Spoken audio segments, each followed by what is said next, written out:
Chairman vice chairman ఎన్నుకోబడ్డది. చైర్మన్గా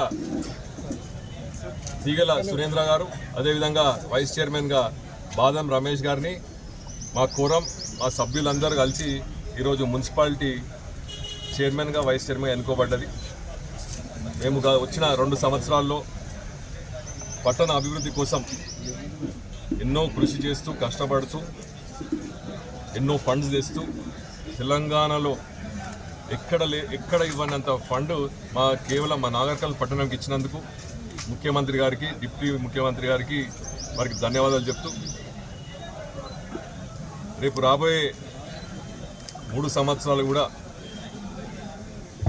ఖచ్చితంగా chairman గారు, వైస్ చైర్మన్ గారు, అదేవిధంగా మా కౌన్సిలర్లు 18 కౌన్సిలర్లు కూడా ఈ యొక్క మున్సిపాలిటీపై దృష్టి పెట్టి తప్పకుండా ప్రతి ఒక్క ఇంటికి పట్టణంలో అభివృద్ధి చెందే విధంగా పనిచేస్తారని నమ్మకంతో ఈరోజు ప్రజలు మమ్మల్ని ఎన్నుకున్నారు.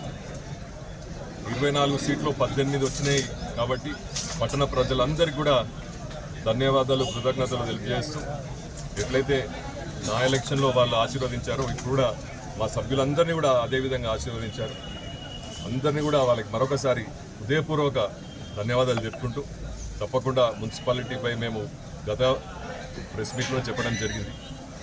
ఇప్పుడు మున్సిపాలిటీలో మీరు చూడండి మా రాజకీయం అని, ఆ విధంగా మంచి క్యాండిడేట్లను ఎన్నుకున్నందుకు మీ అందరు కూడా ధన్యవాదాలు చెప్తూ రేపు రాబోయే కాలంలో పట్టణ అభివృద్ధి కోసం విద్యా రంగంలో మాత్రం మెరుగైన స్థానంలో నాగరికల్ పట్టణం ఉండే విధంగా పనిచేస్తున్నాం.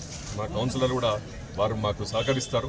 తప్పకుండా మీ ద్వారా, మీడియా మిత్రుల ద్వారా తెలియజేయడం ఏంటంటే పార్టీలకు అతీతంగా ఈరోజు మేము పనిచేస్తూ ఉన్నాం, అభివృద్ధి చేస్తూ ఉన్నాం.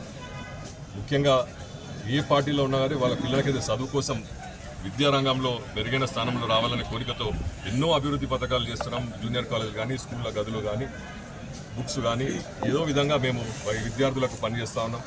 అదేవిధంగా వైద్య రంగానికి చెందిన ఇప్పుడే మీకు తెలుసు మొదలైంది, కన్స్ట్రక్షన్ మొదలైంది, 550 పడకల హాస్పిటల్. ఇటువంటి గ్రామ అభివృద్ధికి సంబంధించి ఇప్పటి నుంచి కాంగ్రెస్ జెండా ఎగిరేసింది.